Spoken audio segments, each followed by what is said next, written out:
সুপ্রিয় শিক্ষার্থীরা, আসসালামু আলাইকুম ওয়া রাহমাতুল্লাহ। সবাই কেমন আছো? আশা করি সকলেই ভালো আছো। তোমাদের জন্য ৫টি দারুণ সুখবর নিয়ে হাজির হয়েছি। এই সুখবরগুলো শোনার সাথে সাথে কিন্তু সবার মন অটোমেটিক ভালো হয়ে যাবে, বুঝছো? তোমাদের খাতা কিভাবে মূল্যায়ন করবে, যারা তোমাদের খাতায় মূল্যায়ন করবে তাদের জন্য ৫টি নির্দেশনা জারি করেছে, বুঝছো?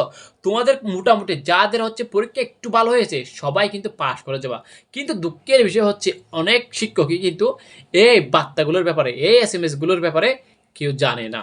তোমাদের দায়িত্ব হচ্ছে তোমাদের খাতা যারা মূল্যায়ন করবে তাদের কান পর্যন্ত এই বার্তাগুলো, এই এসএমএস গুলো পৌঁছে দেওয়া। সেটা তোমরা কিভাবে করবা? তোমরা হচ্ছে একজন আরেকজন ফ্রেন্ডকে কি করো, শেয়ার দিও। ভিডিওটা শেয়ার দিলে কি হবে, এক সময় হচ্ছে এই বার্তাগুলো তাদের কান পর্যন্ত, তাদের কাছে গিয়ে পর্যন্ত পৌঁছাবে। আমরা যদি দেখি ১ নম্বরে কি বলছে, ১ নম্বরে বলছে ভুল প্রশ্নের পূর্ণ নম্বর, বুঝছো? প্রশ্নপত্রে কোনো প্রকার মুদ্রজনিত ভুল বা কারিগরি ত্রুটি থাকলে সেই প্রশ্নের বিপরীতে পরীক্ষার্থীকে বাধ্যতামূলক পূর্ণ নম্বর প্রদান করতে হবে। এক্ষেত্রে পরীক্ষার্থীর উত্তর দেওয়ার চেষ্টা করা বা না করা কোনো বাধা থাকবে না। অর্থাৎ আমরা অনেক সময় দেখি হচ্ছে বোর্ড প্রশ্নের হচ্ছে অনেক সময় ভুল থাকে। এমসিকিউ বলো, সিকিউর ক্ষেত্রে, দুটার ক্ষেত্রে কিন্তু বেশিরভাগ ক্ষেত্রে কি থাকে, ভুল থাকে। যদি ভুল থাকে এমসিকিউর ক্ষেত্রে কীরকম ভুল থাকতে পারে, আমরা অনেক সময় দেখি এমসিকিউর ক্ষেত্রে হচ্ছে উত্তর আমরা খুঁজেই পাই না। উত্তর এটা হবে, এটা হবে, এটাও উত্তর, এটাও উত্তর। অনেক সময় আবার দেখি দুইটা উত্তর। সেক্ষেত্রে কিন্তু তোমরা ওই নম্বরের পূর্ণ নম্বর পাবা। আর যদি উত্তর যদি না থাকে, প্রশ্নের পত্র যদি কোনো প্রকার ভুল থাকে, তাহলে কিন্তু সেই প্রশ্নের পত্রের অটোমেটিক তোমরা নম্বর পেয়ে যাবা। এমসিকিউর মধ্যে হচ্ছে সেটা অটোমেটিক তোমাকে মেশিন দিয়ে ফেলবে। আর হচ্ছে তোমার সিকিউর ক্ষেত্রে কীরকম ভুল থাকে, সিকিউর ক্ষেত্রে হচ্ছে আমরা দেখি অনেক সময় উদ্দীপক এবং হচ্ছে গগের সাথে কি থাকে না, মিল থাকে না। সেক্ষেত্রে কিন্তু তোমরা পূর্ণ নম্বর পাবা। এবার দেখো ২য় নম্বর, নেতিবাচক মানসিকতার পরিহার। তোমরা হচ্ছে অনেকে জানো, অনেকে জানো না, বোর্ডের মধ্যে হচ্ছে খাতা দেখানিকে নিয়ে অনেক কড়াকড়ি চলতেছে। এটা নিয়ে অনেক হচ্ছে তোমার হচ্ছে অনেক কিছু হয়ে যাচ্ছে। যাক, সেদিকে যাচ্ছি না, আমরা সেদিকে গেলে আজকে ভিডিও শেষ করতে পারবো না। এখানে কি বলছে, পরীক্ষকদের নির্দেশ দেওয়া হয়েছে যেন তারা খাতা দেখার সময় কোনো প্রকার ব্যক্তিগত কূপ বা নেতিবাচক মানসিকতা না দেখান। কোনো উত্তর যদি পাঠ্য বইয়ের হুবহু না হয়, শিক্ষার্থীর সৃজনশীল চিন্তার প্রতিফলন করে, তবে তাকে নম্বর থেকে বঞ্চিত করা যাবে না। এখানে কি বলছে, দেখো অনেক সময় তোমার কি হয়, সৃজনশীল কি পড়ো না, কমন পড়ো না, কিন্তু তোমরা অনেক শিক্ষার্থী সম্পর্কের সাথে ভিত্তি করে মনে করো উদ্দীপক কি বলছে দুইজনের কথা উল্লেখ আছে, আর গগের মধ্যে বলছে তোমার অমুক গল্পে কি কি আছে, তোমরা কি করো অমুক গল্পের দুইজনের অমুকের কথা, কিন্তু তুমি নাম জানো না, দুইজনের কথা কিন্তু একটু সম্পর্কের সাথে ভিত্তি করে ঘুরিয়ে লিখে দিয়েছো।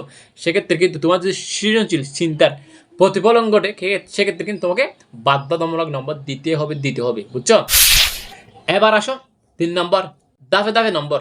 বিশেষ করে গণিত ও হিসাব বিজ্ঞান বিষয়ের ক্ষেত্রে অঙ্কের পুরো সমাধান না হলেও শিক্ষার্থী যতটুকু দাপ সঠিক করছে তার জন্য আনুপাতিক হারে নাম্বার দিতে হবে। কোনোভাবে পুরো অঙ্ক কেটে দেওয়া যাবে না।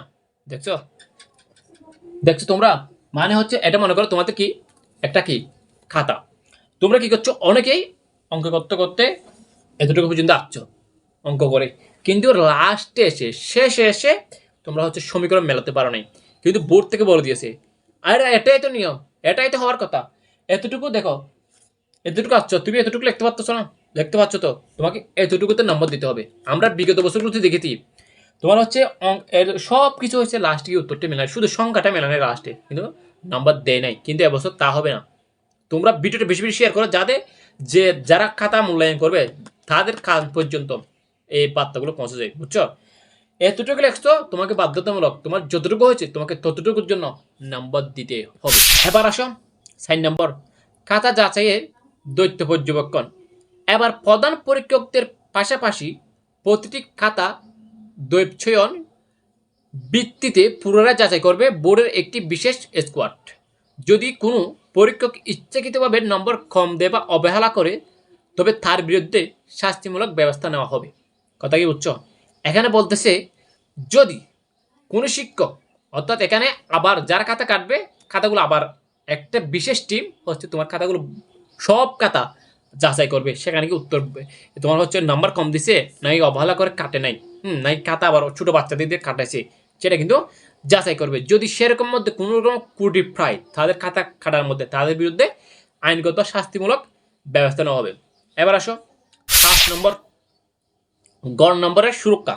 যদি কোনো শিক্ষার্থী অধিকাংশ প্রশ্ন ১২ নম্বর পায় কিন্তু ২-১ প্রশ্নের উত্তর অসম্পূর্ণ থাকে, তবে তাকে ফেল করানো বা জিপিএ কমিয়ে দেওয়ার পরবর্তীতে সর্বোচ্চ ইতিবাচক দৃষ্টিভঙ্গি নিয়ে নম্বর প্রদানের পরামর্শ দেওয়া হয়েছে। তোমরা অনেকেই জিজ্ঞেস করতেছিলে আমাকে, স্যার আমার 2-3 নম্বরের জন্য অ্যাপেল আসবে না। দেখো তোমার জন্য এটা একটা সুখবর। দেখো তুমি যদি কিন্তু খাতায় লিখতে হবে, কিছু না কিছু লিখতে হবে, বুঝছো?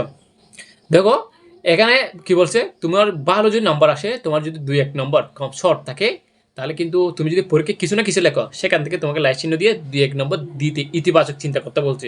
এবার এটা তোমার অনেক সময় আমরা দেখি অনেক ভালো শিক্ষক কি করে 2-3 নম্বর, এমনকি 3 নম্বর 4 নম্বরের জন্য তোমার এভারেজ আসতেছে না, তোমাকে বাড়িয়ে দিয়ে কোনো প্রকার তুমি কি লিখছো না সেটা আবার আবার কাটবে, কাটার পরে তোমাকে নম্বর বাড়িয়ে দিয়ে কিন্তু অ্যাপ্লাস দিয়ে ফেলবে। যাক, এবার তোমার যদি ভাগ্য ভালো থাকে সেক্ষেত্রে কিন্তু ভালো শিক্ষকের খাতে তোমার খাতাটা পড়বে, বুঝছো? এবার আমরা শিক্ষকদের কাছে যেটা জানতে পারছি আর কি, কিছু কিছু শিক্ষক বলতেছে তার কাছে তোমার 50টার মধ্যে 40 জন পাস করতেছে, আবার অনেক শিক্ষক বলতেছে তার কাছে 50-এর মধ্যে 10 জন পাস করতেছে, 20 জন পাস করতেছে। এরকম কেন? এরকম কেননা মনে করো এক স্কুলে শিক্ষার্থীরা কি সবাই ভালো, সেই স্কুলের খাতাগুলো এক শিক্ষকের কাছে গেছে, সেখানে বেশিরভাগ শিক্ষার্থী পাস করতেছে। অন্য স্কুলের শিক্ষার্থী তোমার বেশি খারাপ, সেই শিক্ষকের খাতা সেই স্কুলের খাতা অন্য শিক্ষকের কাছে গেছে, সেখানে অনেক শিক্ষার্থী খারাপ, সেজন্য সেখানে বেশি ফেল করতেছে। তবে তোমরা আশা হারাবে না, নিশ্চয় আল্লাহ তাআলা সর্বোত্তম পরিকল্পনাকারী। যেটা দুনিয়ার কেউ পারে না সেটা কে পারে? আল্লাহ তাআলা পারে। নিশ্চয় আল্লাহ তাআলা সর্বোত্তম পরিকল্পনাকারী। দেখা হচ্ছে পরবর্তী ভিডিওতে। আল্লাহ হাফেজ।